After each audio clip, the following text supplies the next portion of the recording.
আমি ছোট থাকতেই আমার মা মারা যায়। আমাকে মানুষ করার জন্য বাবা আরেকটি বিয়ে করে। আমি ছোট বড় সবাইকে আপনি করে ডাকতাম। আমার একটা সৎ ভাই ছিল। আমার সৎ ভাইয়ের চরিত্র তেমন একটা ভালো ছিল না। একদিন আমার সৎ ভাই আমাকে তার বন্ধুর বাসায় নিয়ে। তাহলে শুনুন আমার বাস্তব জীবনের গল্পটা। আমার নাম টিনা আক্তার। গরিব পরিবারের মেয়ে আমি। বাবা কৃষি কাজ করে, টিনা পড়ালেখায় অনেক ভালো, তাই পড়ানোর আগ্রহটা ও বেশি। টিনাকে পড়াতে চাই, তাই তো কষ্ট করে হলে ও ভার্সিটিতে ভর্তি হয়েছে। আজই গ্রাম থেকে এসেছে, এসেই এমন এক অবস্থায় পড়েছে। টিনা দেখতে অসম্ভব সুন্দর, অনেক নরম মনের, যখন তখন যাকে তাকে বিশ্বাস করে ফেলে। লেখাপড়া ছাড়া আর কোনো কিছু বুঝে না। গরিব হলেও অনেক আদরের টিনা সবার চোখের মণি। কিন্তু টিনার বাবার পক্ষে এত টাকা জোগাড় করা কষ্ট হচ্ছিল। কোথায় থেকে এত টাকা আনবে? মেয়েটার বড় ইচ্ছা কলেজে লেখাপড়া করে বড় কিছু হওয়ার। কিন্তু আমার তো নুন আনতে পান্তা পুরাই। আমার বাবা রাত দিন পরিশ্রম করে আমার লেখাপড়ার খরচ বের করত।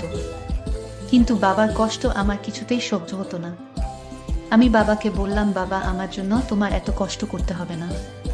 আমি লেখাপড়ার খরচ আমি নিজেই বের করতে পারবো। বাবা বলল, তুই কেমন পারবি? বাবা, তুমি কোনো চিন্তা করো না, শুধু আমার প্রতি দোয়া রাখো, আমি ভার্সিটিতে পড়ালেখা করব বাবা। এটা আমার স্বপ্ন। আমার একটা ছোট ভাই ছিল। আমার মা ছোটবেলায় মারা যান। কিন্তু আমার বাবা আরেকটি বিয়ে করেন, কারণ সংসারে রান্নাবাড়া করার মতো কোনো লোক ছিল না। আর তাই বাধ্য হয়ে বাবা বিয়েটা করলো। আমার ছোট মাও আমাকে খুব ভালোবাসেন, নিজের মায়ের মতো আমিও দেখি। কিন্তু আমার একটা ছোট ভাই ছিল, তার নাম জিসান। সে লেখাপড়ায় খুবই কাঁচা। লেখাপড়া না করে সারাদিন আড্ডা মারে বন্ধুদের সাথে। লেখাপড়ার প্রতি তার কোনো আগ্রহ নেই। আমার ছোট ভাইয়ের কোনো মতলব ভালো না। সে কিছুদিন আগে বন্ধুদের সাথে ঝগড়া করেছে, একটা ছেলেকে মেরেছে। কিন্তু এই ছেলের চিকিৎসার সমস্ত খরচ আমার বাবার বহন করতে হয়েছিল। আমার বাবার কথার অবাধ্য থাকতে সবসময়। আমি এত ভালো লেখাপড়া করি, তার প্রশংসা শুনলে তার মাথা নিচু হয়ে যেত। আমার প্রশংসা সে কিছুতেই সহ্য করতে পারত না, কারণ আমি তার ছোট বোন ছিলাম। নিজের আপন বোন হলে আজ সে খুশি থাকতো হয়তো। যাই হোক, আমার সৎ ভাই কিছুদিন পর একটা মেয়েকে পছন্দ করে। তাকে সে বিয়ে করতে চায়। কিন্তু তার তো কোনো কর্ম নেই, বিয়ে করে কিভাবে সংসার চালাবে? বাবা তাকে নিষেধ করেছে যে, তুমি এখন বিয়ে করতে পারবে না, আগে একটা চাকরি করো, তারপর দেখা যাবে। আমার সৎ ভাইটি তখন বাবার সাথে রাগারাগি করলো। বলল, ওই মেয়েকে না পেলে সে বাঁচবে না, নিজেও মরে যাবে, আর কত কি বলতে লাগলো। আমার ভাই বাবার সাথে রাগ করে বাড়িতে থেকে চলে গেল। একটা বেসরকারি প্রতিষ্ঠানে চাকরি নিল আমার ছোট ভাই। এর মধ্যে মেয়েটির বিয়ে হয়ে যায় অন্য জায়গায়। যার জন্য সে চাকরি নিল তাকেই পেল না। আমি তাকে সান্ত্বনা দিলাম, ভাইয়া, আমি তোমাকে এর চেয়ে ভালো মেয়ে আমার ভাইয়ের জন্য নিয়ে আসব। সে তখন আমায় বলল, আপু, তোরে একটা কথা বলি। আমি বললাম, কি কথা ভাইয়া? জিসান বলল, আমি তোর লেখাপড়ার সমস্ত খরচ আমি দিব। আমি তোর স্বপ্ন পূরণ করব। এই কথাটা শুনে আমার ভালো লেগেছিল। কিন্তু হঠাৎ এত মায়া আমার জন্য কেন হলো, তা নিয়ে আমার মনে কৌতূহলের সৃষ্টি হলো। আমি বললাম, ভাইয়া থাক, তোমার কষ্টের টাকা দিয়ে আমার লেখাপড়া করতে হবে না। ভাইয়া তখন বলল, তাহলে তুই আমাকে পর ভাবিস। আমি তার উত্তরে বলেছিলাম, পর ভাববো কেন, তুমি তো আমার ভাইয়া। কিন্তু আমার খুব স্বপ্ন ছিল কলেজে লেখাপড়া করার, আর তাই রাজি হলাম ভাইয়ার কথায়। ভাইয়া বলল, তুমি রাজি হয়েছ, আমার টাকায় লেখাপড়া করবে। তবে আপু, আমার একটা কথা তোমার শুনতে হবে। আমি বললাম, কি কথা শুনতে হবে? তখন সে বলল, পরে বলবো, তবে আমি যা বলি তাই তোমার শুনতে হবে আপু। আমি বললাম, ঠিক আছে, আগে কলেজে ভর্তি হওয়ার টাকা দাও, তারপর দেখি। তখন আমার ভাইয়া ভার্সিটিতে ভর্তি হওয়ার জন্য টাকা দিল। আমি কলেজে ভর্তি হলাম। আমার এত ভালো লাগছিল, আমি লেখাপড়া করব, ভালো একটা চাকরি করব। আমি ভার্সিটিতে যেদিন প্রথম পা রাখলাম, আমি এত বড় ভার্সিটি দেখে অবাক হয়ে তাকিয়ে দেখছে আর ভাবছে এত বড় ভার্সিটিতে পড়ব। আমি চারপাশে দেখছে আর খুশি মনে হাঁটছে। কত ছাত্রছাত্রী ঘুরে বেড়াচ্ছে আশেপাশে, বড় বড় বিল্ডিং। রাস্তা দিয়ে হেঁটে যাচ্ছে আর স্বপ্নের রাজ্যের কথা ভেবে চলেছে। একটু পর পর চোখের চশমাটা ঠিক করছে। এটা টিনার একটা অভ্যাস ধরতে গেলে। টিনার ইচ্ছে ছিল এমন বড় ভার্সিটিতে লেখাপড়া করার, আজ তা পূরণ হতে যাচ্ছে, ভাবতেই খুশি লাগছে। হঠাৎ কারো সাথে ঠাস করে করে ধাক্কা খেয়ে নিচে পড়ে গেলাম। স্বপ্নের কথা ভাবতে ভাবতে একটু বেশি অন্যমনস্ক হয়ে গেছিলাম। নিচে পড়ে উপরে তাকাতেও পারলাম না। তার আগেই কেউ ঝড়ের গতিতে আমাকে উঠিয়ে ঠাস করে চর বসিয়ে দিল। আমি অবাক হয়ে সামনের মানুষটার দিকে তাকিয়ে আছি। একটা মেয়েকে দেখলাম, তাকে দেখে মনে হলো কোনো বড়লোক ঘরের মেয়ে। সে আমাকে বলল, তোর তো সাহস কম না, আমাকে ধাক্কা দিস আমাকে। আরো কয়েকটা ছেলে মেয়ে ছুটে এলো মেয়েটার কাছে। সুরমা, কি হয়েছে রে? এই মেয়েটার জন্য আমি পড়ে গেছিলাম, ওর সাহস কি করে হলো আমাকে ধাক্কা দেওয়ায়? কে এই মেয়ে? নতুন মনে হচ্ছে। এই মেয়ে কখন ভার্সিটিতে ভর্তি হলো? সুরমার বন্ধুরা বলল, তারা এই মেয়ে নতুন হলে তো ওকে দেখে ছাড়ব। সুরমার বন্ধু রামিম বলল, ঠিক বলেছিস, সুরমার শাস্তিটা ও হয়ে যাবে। কিন্তু রাহুল তো এখনো আসে নাই, ওকে ছাড়াই কি করবি? ও আসলে হবে না, এর আগেই মেয়েটাকে ধাক্কা মেরে ফেলে দেওয়ার শাস্তি দিতে হবে। আমি ওদের কথার কোনো কিছু বুঝতে পারছে না। কি বলছে ওর মাথায় ঢুকছে না। আমি ভাবছি আমাকে কেন মারলো? আমি কি ইচ্ছে করে ধাক্কা দিয়েছি? অনেক কষ্ট লাগছে, কিন্তু কিছু বলতে পারছি না, চুপ করে আছি। এই যে মেয়ে, তোমার নাম কি? একটু ভয় পেয়ে বললাম, আমি টিনা। একটু দেখে চলতে পারলে না? এখন তো ওরা তোমাকে প্রতিশোধ নিবে।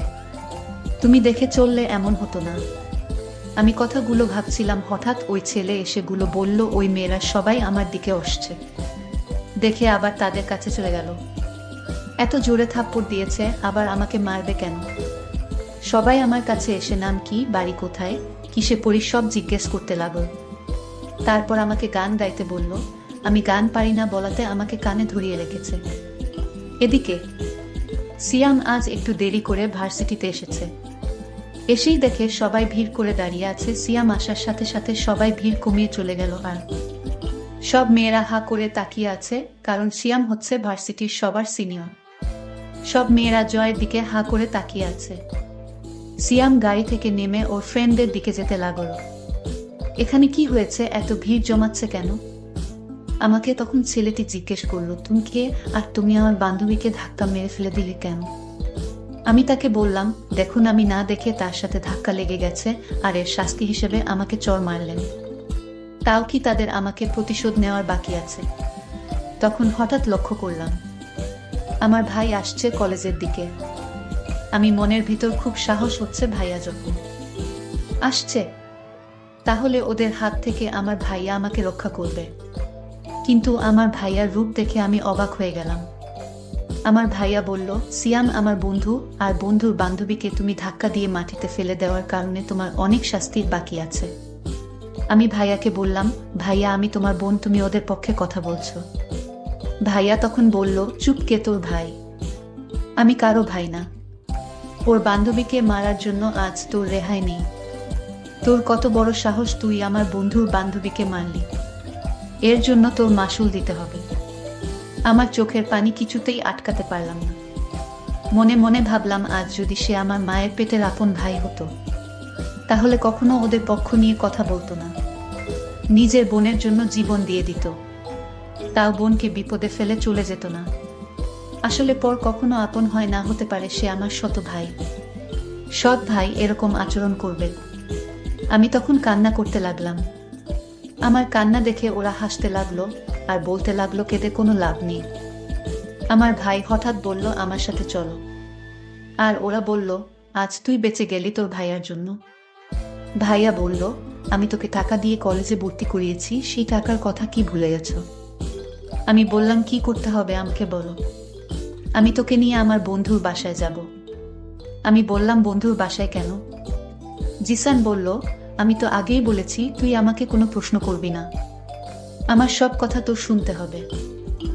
ভাইয়া বলেছি, আজ আমার মনটা ভীষণ খারাপ, কারণ আমি আজ প্রথম ভার্সিটিতে এসে যে অপমানিত হয়েছি। আমি আজ কোথাও যাব না। অন্যদিন বলিস তোর বন্ধুর বাসায় গিয়ে আসবো। আমার ভাইয়া তখন খুব রাগান্বিত হয়ে বলল, এখন বলেছি, এখনই যেতে হবে। আমি ভাইয়াকে বললাম, ভাইয়া প্লিজ, আমার খারাপ লাগতেছে, আমি আজ তোর সাথে কোথাও যেতে পারবো না। এই কথা বলতেই আমাকে একটা জোরে চড় মারে ভাইয়া। আমি কান্না করে বললাম, ভাইয়া তুই চড় মারলি? আমার আপন ভাই হলে আমাকে এভাবে মারতে পারতো না। ঠিক আছে, আমি যখন তোর কাছ থেকে টাকা নিয়ে ভুল করেছি, তাহলে এই ভুলের প্রায়শ্চিত্ত আমার দিতে হবে। ভাইয়া নামক পাষাণ মানুষটি বলল, গাড়িতে উঠ। আমি কোনো কিছু না বলে চুপচাপ গাড়িতে উঠে পড়লাম। তারপর সে আমাকে তার বন্ধুর বাসায় আমাকে নিয়ে গেল এবং বলল, আমি তোরে এখানে কেন এনেছি জানিস? আমি বললাম, কেন আনলে এখানে? তখন একটা বয়স্ক লোককে আমাকে দেখিয়ে বলল, ওই লোকটিকে বিয়ে করতে হবে তোর। ভাইয়া বলল, ওই যে মানুষটিকে দেখতে পাচ্ছিস, ওর সাথে তোর বিয়ে দিব। আমি বললাম, এটা কোনো দিন সম্ভব না। ভাইয়াকে বললাম, ভাইয়া আমার একটা পছন্দ আছে, আর সেই পছন্দের উপর তুই জোর চালাতে পারিস না। ভাইয়া তখন বলল, বসে বসে আমার বাবার সব টাকা শেষ করেছিস তুই। আমার বাবা আমাকে তেমন একটা ভালোবাসে না, শুধু তোর জন্য। আর তাই তোকে আর সহ্য হচ্ছে না। তোর জন্য আমি বাবা আমার প্রতি তেমন নজর রাখে না, ভালোবাসে না, শুধু তোর কথা ভাবে। তাই আমি মনে মনে ভেবেছি তোকে ওই লোকটার সাথে বিয়ে দিয়ে দিব। লোকটা অনেক টাকার মালিক, একটু বয়স বেশি, আর কি? বয়স বেশি হলে সমস্যা কি? আর আমি ওই লোকটার কাছ থেকে টাকা নিয়ে তোরে কলেজে ভর্তি করিয়েছি। আমিও অনেকদিন যাবত তার কাছ থেকে টাকা নিয়ে চলেছি। আমি তখন ভাইয়াকে বললাম, এই লোকের সাথে আমার বিয়ে দিলে আমার জীবনটা শেষ হয়ে যাবে। ভাইয়া প্লিজ। ভাইয়া তখন বলল, আমি কোনো চাকরি করিনি, চাকরি আমার মিথ্যা বানানো নাটক ছিল। আমি তখন আমার ভাইকে একটা থাপ্পড় মেরে বললাম, এই তোর প্ল্যান ছিল। আমি কোনো মতে এখান থেকে পালিয়ে আসলাম। বাবার কাছে কান্না করে সব বলে দিলাম। বাবা তখন আমায় সান্ত্বনা দিয়ে বলল, আজ তোর মা বেঁচে থাকলে এমনটা হতো না। তোর ভাই টাকার কাছে বিক্রি হয়ে গিয়েছে। যে ভাই টাকার লোভে পড়ে নিজের বোনকে একটা বয়স্ক লোকের সাথে বিয়ে দিতে চায়, সে তো ভাই না। তোর ভাই নিজের স্বার্থের জন্য তোকে কলেজে ভর্তি করলো। ও দিন দিন ও আরো অভদ্র হয়ে যাচ্ছে। আমি বাবাকে বললাম, বাবা তুমি ওকে এখন কিছু বলো না, ওকে ভালো করার দায়িত্বটা আমার হাতে তুলে দাও। ওকে কিভাবে ভালো করতে হবে তা আমার জানা আছে। আজ যদি আমি ওর আপন বোন হতাম, তাহলে আমার সাথে এই নাটকটা করতে পারতো না। বন্ধুরা, সময়ের স্বল্পতার কারণে আজকের গল্পটি শেষ করতে পারিনি, এই জন্য সবার কাছে আন্তরিকভাবে দুঃখিত। এর পরের পার্ট আগামীকাল আপলোড দেওয়া হবে। সেই পর্যন্ত সবাই ভালো থাকবেন। ধন্যবাদ।